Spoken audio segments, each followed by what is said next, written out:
Hi students. അപ്പോൾ BRK എക്സ്പീരിയൻസിനെ സംബന്ധിച്ച് നിങ്ങൾക്ക് ഇന്ത്യയിലത്തെ ലീഡിംഗ് ആയിട്ടുള്ള ഇൻസ്റ്റിറ്റ്യൂഷൻസിൽ പഠിക്കാനായിട്ട് നിങ്ങൾ എന്തൊക്കെ ചെയ്യണം എന്നുള്ള കാര്യങ്ങൾ ഒന്ന് എക്സ്പ്ലെയിൻ ചെയ്യാനായിട്ടാണ് ഞാൻ ഈ വീഡിയോ ചെയ്യുന്നത്. അപ്പോൾ ആസ് എ പ്രൊഫഷൻ ആർക്കിടെക്ട് എന്ന് പറയുമ്പോൾ പലരുടെയും ഡ്രീം പ്രൊഫഷനാണ്. അപ്പോൾ അതിലേക്ക് അഡ്മിഷൻ കിട്ടണമെങ്കിൽ, മെറിറ്റ് സീറ്റ്സിലേക്ക് അഡ്മിഷൻ കിട്ടണമെങ്കിൽ നമ്മൾ എന്തൊക്കെ കാര്യങ്ങളാണ് ശ്രദ്ധിക്കേണ്ടത് എന്നുള്ള കാര്യങ്ങളാണ് ബേസിക്കലി ഞാൻ കിടക്കുന്നത്. അപ്പോൾ BRക്കിന് അഡ്മിഷൻ കിട്ടാനായിട്ട് ഇന്ത്യയിൽ 2 എക്സാംസ് ആണ് ബേസിക്കലി ഉള്ളത്. ഒന്ന് JEE പേപ്പർ 2, അതുപോലെ തന്നെ സെക്കൻഡിൽ വരുന്നത് NAT എക്സാം. അപ്പോൾ JEE പേപ്പർ 2 എന്ന് പറയുന്നത് NAT എന്ന് പറയുന്നതിൽ സിലബസിലെ വ്യത്യാസങ്ങൾ, അതെങ്ങനെ അപ്ലൈ ചെയ്യാം, എപ്പോൾ അപ്ലൈ ചെയ്യാം, എങ്ങനെയാണ് അഡ്മിഷൻ പ്രൊസീജിയർ, ഇത്തരം കാര്യങ്ങളൊക്കെയാണ് ഞാനിവിടെ ബേസിക്കലി ഡിസ്കസ് ചെയ്യാനായിട്ട് ഉദ്ദേശിക്കുന്നത്. ഫസ്റ്റ് ഞാൻ JEE പേപ്പർ 2നെ പറ്റി പറയാം. അപ്പോൾ JEE പേപ്പർ 2 എന്ന് പറയുന്നത് അതിൻ്റെ എക്സാംസ് വരുന്നത് 2 സെഷനായിട്ടാണ് വരിക. ഫസ്റ്റ് സെഷൻ ജനുവരിയിലാണ്, അതിൻ്റെ അപ്ലിക്കേഷൻ ഡേറ്റ്സ് ഓൾമോസ്റ്റ് കഴിഞ്ഞിട്ടുണ്ട്. എക്സാംസ് വരുന്നത് ജനുവരി 29 സംതിങ് ആണ്. ഹോൾ ടിക്കറ്റ് 3rd വീക്കോടുകൂടി റിലീസ് ചെയ്യുന്നു പ്രതീക്ഷിക്കുന്നു.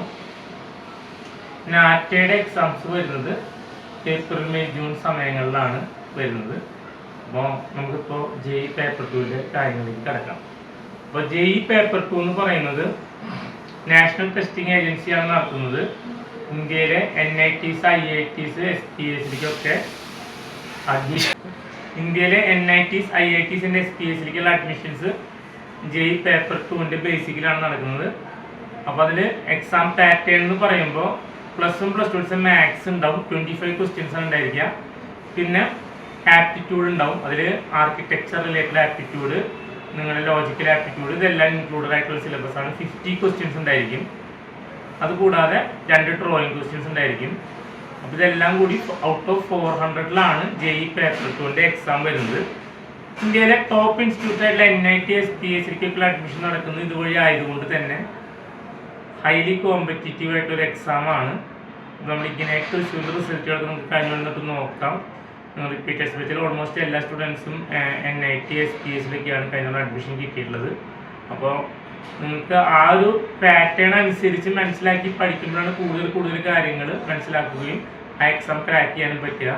ഷോർട്ടായിട്ട് എങ്ങനെ ഈ എക്സാം ക്രാക്ക് ചെയ്യുക എന്നുള്ളത് നമ്മൾ ഈ വീഡിയോ സീരീസിൻ്റെ ഭാഗമായിട്ട് വരുന്ന ദിവസങ്ങളിൽ ഞാൻ അതുമായി ബന്ധപ്പെട്ട വീഡിയോസ് എടുക്കുന്നതായിരിക്കും.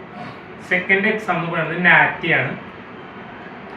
NAT ആണ് national aptitude test in architecture. COA ആണ് നടത്തുന്നത്. നേരത്തെ NTA ആയിരുന്നു. അപ്പോൾ IITs, NITs, SPS ഒഴിച്ച് ഉള്ള മറ്റ് കോളേജസിലേക്ക് എല്ലാം ആർക്കിടെക്ചറിന് അഡ്മിഷൻ വേണമെങ്കിൽ COA നടത്തുന്ന NAT മിനിമം ക്വാളിഫൈ ആയിട്ടുണ്ടായിരിക്കണം. കേരളത്തിലെ ടോപ്പായിട്ടുള്ള ഗവൺമെൻറ് കോളേജസിലേക്ക് അഡ്മിഷൻ കിട്ടണമെങ്കിൽ NAT സ്കോറും +2 സ്കോറും കൂടി കൂട്ടി കാൽക്കുലേറ്റ് ചെയ്തിട്ട് അതിൻ്റെ ബേസിലാണ് ഇതിൻ്റെ അഡ്മിഷൻ വരുന്നത്.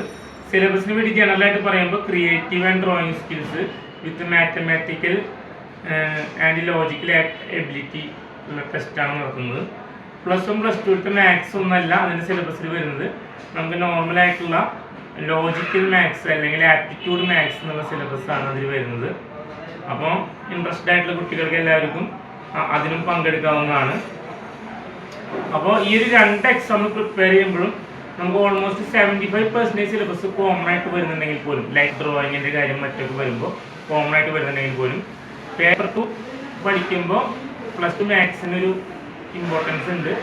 മറിച്ച് NAT പഠിക്കുമ്പോൾ ഡിസൈൻ പ്രിൻസിപ്പിൾസ് ആ ഒരു രീതിയിലുള്ള ആർക്കിടെക്ചർ അവയർനെസ്സിനെ പറ്റിയിട്ടുള്ളൊരു ടോപ്പിക്കിന് കുറച്ച് ഇമ്പോർട്ടൻസ് ഉണ്ട്. പൊതുവെ കുട്ടികൾ പറയുമ്പോൾ JEE പേപ്പർ 2 ആണ് ടഫസ്റ്റ് എക്സാം എന്ന് പറയും. പക്ഷെ NATയുടെ സ്കോർ മാത്രം പോരാ, +1 +2 പെർസെൻറ്റേജ് കൂടി കൂട്ടിയിട്ടാണ് ഗവൺമെൻറ് കോളേജിലുള്ള അലോട്ട്മെൻറ്റ്. അപ്പോൾ അത് ഇമ്പോർട്ടൻ്റ് ആണ്. NAT എക്സാം എന്ന് പറയുന്നത് ഔട്ട് ഓഫ് 200ലാണ്. അത് 1ൽ കൂടുതൽ തവണ എഴുതാം, എന്തായാലും ബെസ്റ്റ് സ്കോറാണ് എടുക്കുക. JEE അതുപോലെ തന്നെ 2 തവണ എഴുതാം, അതിൻ്റെ ബെസ്റ്റ് സ്കോറാണ് നിങ്ങളുടെ റാങ്കിങ്ങിന് വേണ്ടിയിട്ട് എടുക്കുന്നത്. ഓക്കെ. അപ്പോൾ ആസ് എ സ്റ്റുഡൻറ്റ് നിങ്ങൾക്ക് നാഷണൽ ഇൻസ്റ്റിറ്റ്യൂട്ട്സിലൊക്കെ പഠിക്കണം എന്ന് ആഗ്രഹമുള്ള കുട്ടികളാണ്, ഇന്ത്യയിലെ ഏറ്റവും ടോപ്പ് ലീഡിംഗ് ഇൻസ്റ്റിറ്റ്യൂഷൻസിൽ പഠിക്കുന്ന ആഗ്രഹമാണെങ്കിൽ JEE ആണ് കൂടുതൽ നോക്കുക. പക്ഷേ സെറ്റ് പോലത്തെ ഇന്ത്യയിലെ ടോപ്പ് ഇൻസ്റ്റിറ്റ്യൂഷൻസിൽ അലോട്ട്മെൻറ്റ് NAT വഴി നടക്കുന്നുണ്ട്. മാത്രമല്ല NAT സ്കോർ എന്ന് പറയുന്നത് ഒരു ബെഞ്ച് മാർക്കാണ്. ആസ് എൻ ആർക്കിടെക്റ്റ് ആവാൻ ആഗ്രഹിക്കുന്ന എല്ലാ കുട്ടികളും NAT എഴുതിയിട്ടുണ്ടാവണം. നാറ്റ് എഴുതി ക്വാളിഫൈ ആയിട്ടുള്ള കുട്ടികൾക്ക് കൗൺസിൽ ഓഫ് ആർക്കിടെക്ട്സിൻ്റെ ഇതോട് കൂടിയിട്ട് വൺസ് ആർക്കിടെക്ചർ പാസ്സായി കഴിഞ്ഞ് കഴിഞ്ഞാൽ ഈ ലൈസൻസ് ഒക്കെ ഒപ്പിടാനുള്ള പവറൊക്കെ ഡീഫോൾട്ടായിട്ട് കിട്ടുന്നതാണ്. അപ്പോൾ ഇതൊക്കെ നിങ്ങൾ ശ്രദ്ധിക്കുക. ഓക്കെ, അപ്പോൾ ഇതിൻ്റെ പ്രിപ്പറേഷൻ്റെ ടിപ്സ് രണ്ടിനും എങ്ങനെ പ്രിപ്പയർ ചെയ്യണം എന്നുള്ള കാര്യങ്ങൾ ഞാൻ വരും ദിവസങ്ങളിൽ ഇൻ ഡീറ്റെയിൽ ആയിട്ട് പറയുന്നുണ്ട്. നിങ്ങൾക്ക് വളരെ ഷോർട്ട് ടൈം കൊണ്ട് ഇപ്പോൾ +2 ഒക്കെ പഠിക്കുന്ന കുട്ടികളാണ്. അപ്പോൾ പല കുട്ടികളും ഇതിനെപ്പറ്റിയൊന്നും വലിയ ഐഡിയ ഇല്ലാതെ നീറ്റ് എഞ്ചിനീയറിങ്ങിൻ്റെ ഒക്കെ കോച്ചിങ് എടുത്തിട്ടുണ്ടാവും. പക്ഷേ ലാസ്റ്റ് സമയത്ത് ചിലപ്പോൾ ആർക്കിടെക്ചറിനോടൊരു ഇൻട്രസ്റ്റ് വരികയാണെങ്കിൽ നമുക്ക് ആ ഒരു ഷോർട്ട് ടൈം കൊണ്ട് ഇത് എങ്ങനെ ക്രാക്ക് ചെയ്യുക എന്നുള്ള കാര്യങ്ങളൊക്കെ നമ്മളോട് ഒരുപാട് കുട്ടികൾ ചെയ്യാറുണ്ട്. അപ്പോൾ അതിൻ്റെ ഒരു അടിസ്ഥാനത്തിൽ ഞാൻ നിങ്ങൾക്ക് കുറേ ഇൻഫോർമേറ്റീവ് വീഡിയോസ് വരും ദിവസങ്ങളിലൊക്കെ ചെയ്യുന്നതായിരിക്കും. അപ്പോൾ നമ്മുടെ ചാനൽ ഫോളോ ചെയ്യാൻ മറക്കരുത്. അപ്പോൾ BRക്കാണ് നിങ്ങളുടെ ലക്ഷ്യമെങ്കിൽ നമ്മുടെ ഈ ചാനൽ ഫോളോ ചെയ്യുക. അതുമായി ബന്ധപ്പെട്ടിട്ടുള്ള എല്ലാ അപ്ഡേറ്റ്സും നമ്മുടെ ചാനലിൽ ലഭിക്കുന്നതാണ്. Thank you.